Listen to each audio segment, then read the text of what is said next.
प्रिया एक बहुत सुंदर सी बच्ची थी। वह अपने माता पिता के साथ पहाड़ों में रहती थी। प्रिया के पिता भेड़ बकरियों को चराने के लिए जाते थे। शाम तक वे उन्हें वापस लाते थे।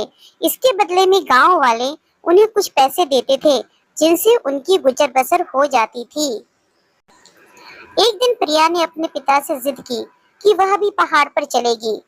उसके पिता ने प्रिया की बात मान ली, लेकिन उससे कहा, बेटी, मैं तुझे ले जाऊंगा, लेकिन तुझे मुझसे वादा करना होगा कि तू अकेली इधर उधर नहीं जाएगी। प्रिया मान जाती है।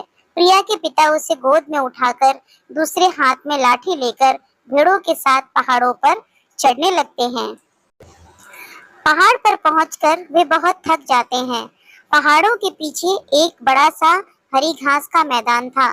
सारी भेड़ें वही घास खा रही थी। प्रिया को उसके पिता ने कहा, बेटी, यही मैदान में तुम भी खेल लो, कहीं दूर मत जाना, मैं कुछ देर आराम कर लूं। प्रिया ने देखा, वहां पर बहुत से फूलों के पौधे थे, जिनमें सुंदर सुंदर फूल लगे थे। प्रिया वहां से फूल तोड़ने लगी। तभी उसे कुछ आवाजें सुनाई दी।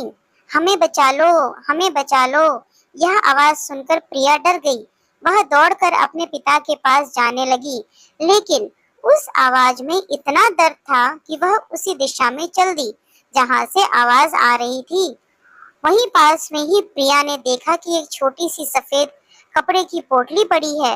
वह पोटली के पास गई तो पोटली हिलने लगी। उसमें से आवाज आ रही थी, हमें आजाद कर दो, हमें बचा लो। प्रिया ने डरते डरते पोटली खोली।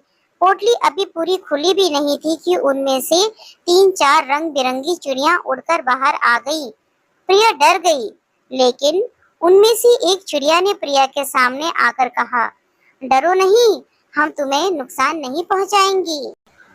चिड़िया को इंसान की आवाज में बोलते देखकर प्रिया ने डरते हुए कहा, तुम सब हमारी आवाज में कैसे बात कर रही हो? एक नीली चिड़िया ने कहा, हम दूर देश की राजकुमारियां थीं। एक जादूगर ने हमें यहाँ कैद कर रखा था।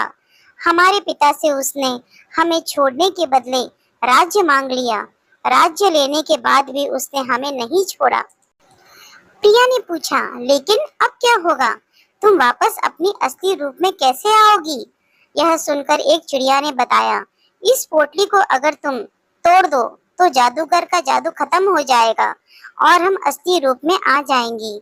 जादूगर का जादू खत्म होते ही हमारे पिताजी भी आजाद हो जाएंगे, फिर वे जादूगर को कैद कर लेंगे।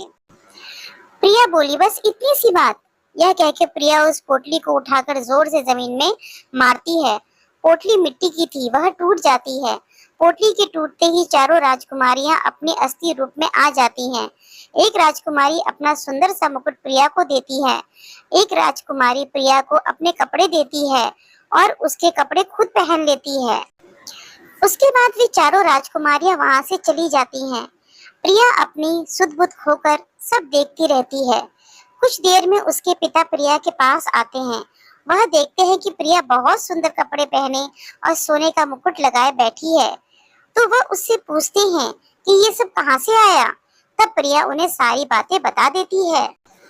यह सुनकर प्रिया के पिता बहुत खुश होते हैं और उनकी बेटी ने बहुत नेक काम किया। शाम को दोनों घर आ जाते हैं। इस घटना के कुछ दिन बाद राजा के सिपाही उनके पास आते हैं। प्रिया के माता पिता और प्रिया को साथ ले जाते हैं। राजा के दरबार में उनका बहुत मान सम्मान होता है। राजा उन्हें अपने महल में रख लेते हैं। Thank you for watching.